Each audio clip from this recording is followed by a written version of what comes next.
Hello student, তোমাদের সকলকে Surajit Manna creations চ্যানেলের পক্ষ থেকে সুস্বাগতম। আশা করি তোমরা সকলে ভালো আছো। আমি তোমাদের জন্য এই ভিডিওটিতে 2024 সালের দ্বিতীয় পর্যায়ক্রমিক মূল্যায়নের জন্য অর্থাৎ সেকেন্ড সামেটিভ ইভ্যালুয়েশনের জন্য ক্লাস 5-এর পরিবেশ থেকে এক্সের প্রশ্নপত্রের উত্তর আলোচনা করছি। এই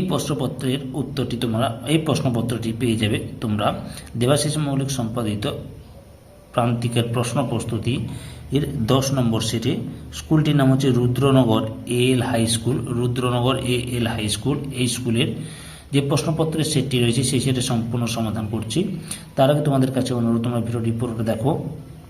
আর যারা আমার চ্যানেলে নতুন তারা তাদের এই চ্যানেলটিকে সাবস্ক্রাইব করে এই চ্যানেলের পাশে থাকো।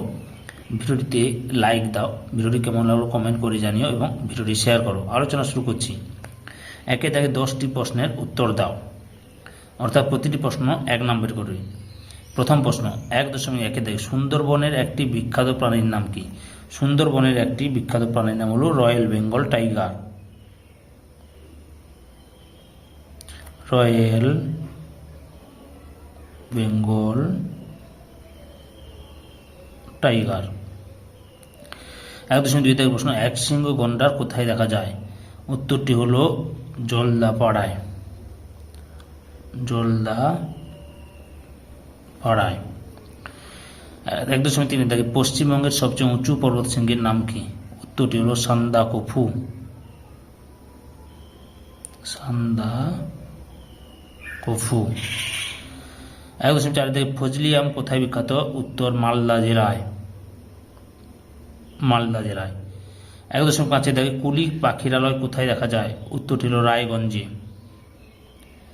রায়গঞ্জে। 1.6 ছৌ নাচ কোথাকার বিখ্যাত? পুরুলিয়ার ছৌ নাচ।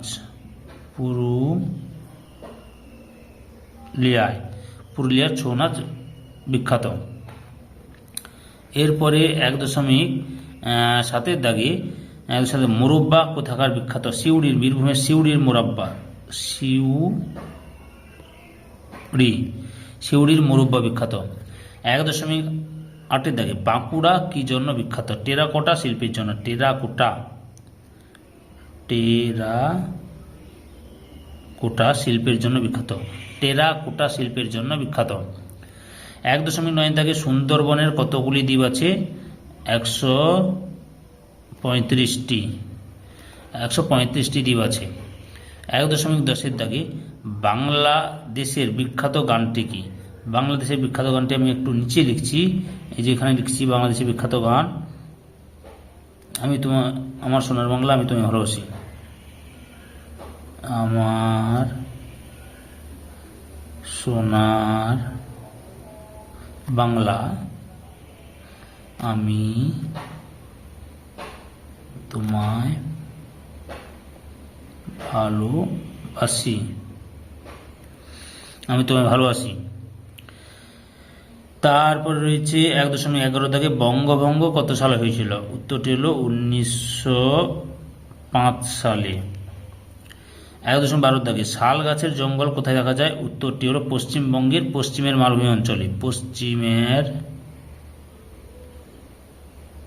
মালভূমি অঞ্চলে। মালভূমি লিখলাম শুধু, মালভূমি অঞ্চলে। 2 দাগে যে কোনো 5টি প্রশ্নের উত্তর দাও। এখানে কিন্তু প্রতিটি প্রশ্ন 2 নম্বরের করে। 2.1 দাগে নিত্যবহ নদী কাকে বলে? একটি নিত্যবহ নদীর নাম করো। আচ্ছা, নিত্যবহ নদী কাকে বলে বলছি,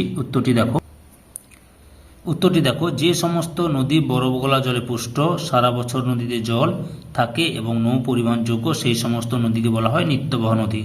যেমন গঙ্গা, জলঙ্গি। তোমাদের একটি নিত্যবহ নদীর নাম লিখতে বলেছি, সেখানে তোমরা গঙ্গা, জলঙ্গি যে কোনো একটি নদীর নাম লিখবে। পরের প্রশ্ন 2.2 দাগে সুন্দরবনের লোকেরা কি কি কাজ করেন? সুন্দরবনের লোকেরা অর্থাৎ সুন্দরবন থেকে যে মানুষ থাকেন তারা যে সমস্ত কাজগুলি করেন সেগুলি হলো জ্বালানি কাঠ সংগ্রহ করে, আসবাবপত্র ও নৌকা তৈরির কাঠ সংগ্রহ করে, মধু ও মোম সংগ্রহ করে, গোলপাতা, হুগলা পাতা, শোল পাতা সংগ্রহ করে, সুন্দরবনের জলাভূমি থেকে মাছ, মিন ও কাঁকড়া সংগ্রহ করে।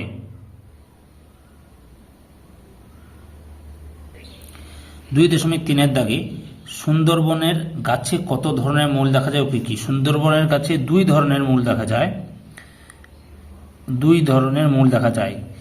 সেই মূলগুলোর নাম কি কি? ঠেস মূল ও শ্বাস মূল, শ্বাস মূল। 2.4 দাগ, কৃষ্ণনগর কোন জেলায় অবস্থিত? কৃষ্ণনগর নদিয়া জেলায় অবস্থিত, নদিয়া জেলায় অবস্থিত। কৃষ্ণনগর কি জন্য বিখ্যাত? সরপুরিয়া এবং মাটির পুতুল।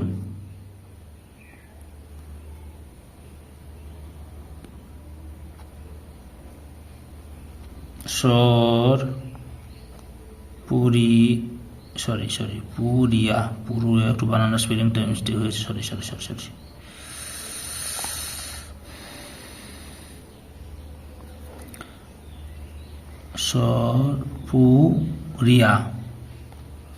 পুরিয়া মাটির পুতুল, মাটির পুতুল। এরপরে দুটি বরফ গলা জলে, 2.5 দুটি বরফ গলা জলের নদীর নাম লিখো। দুটি বরফ গলা জলের নদীর নাম হচ্ছে তিস্তা, তোরসা ইত্যাদি। 2.6 দাগে, জলপাইগুড়ি দুটি জঙ্গলের নাম করো। জলপাইগুড়ি দুটি জঙ্গলের নাম হচ্ছে জলদাপাড়া,